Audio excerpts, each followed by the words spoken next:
Pokoknya bila kau jaga solat, kau berniaga, segala kesukaran dalam perniagaan kau tu tadi, kau dapat lalui. Kau dapat susah macam mana pun, kau punya dalaman tu ada kuat tu.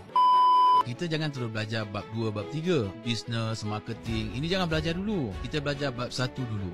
Dalaman kita, apa tujuan kita hidup? Siapa yang cipta kita? Saya nak mudahkan tu, saya kata, kau jaga je solat. Nanti selepas kau jaga solat tu, Allah akan ajar kau, guide kau. Kehidupan seterusnya apa. Sebab ini saya buat dulu. Saya bukan datang daripada orang baik-baik. Saya cuma jaga solat. Bapa saya marah, saya jaga je lah. Solat saya jaga. Tapi saya berniaga kan. Rupanya bila kau jaga solat, kau berniaga, segala kesukaran dalam perniagaan kau tu tadi, kau dapat lalui. Kau dapat susah macam mana pun, kau punya dalaman tu ada kuat.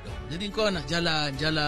Kau tak mudah berputus asa. Kau tak mudah give up, tak mudah nak bunuh diri, kan? Kau tak mudah, aku tak nak berniaga ni, aku nak pergi berniaga lain. Saya dah cakap cabaran saya berat daripada awal tu, bukan senang. Dengan segala-galanya semua cabaran. Bila kau dah maju sikit, cabaran tu pula orang kata tiruan pula. Macam-macam orang fitnah kita dalam kehidupan ni. Ini semua hanya kau boleh lalui jika kau jaga kau punya solat. Ini yang kena faham dulu lah, bab 1 ni tu. Solat, lepas tu ibu bapa kita sedekah kita.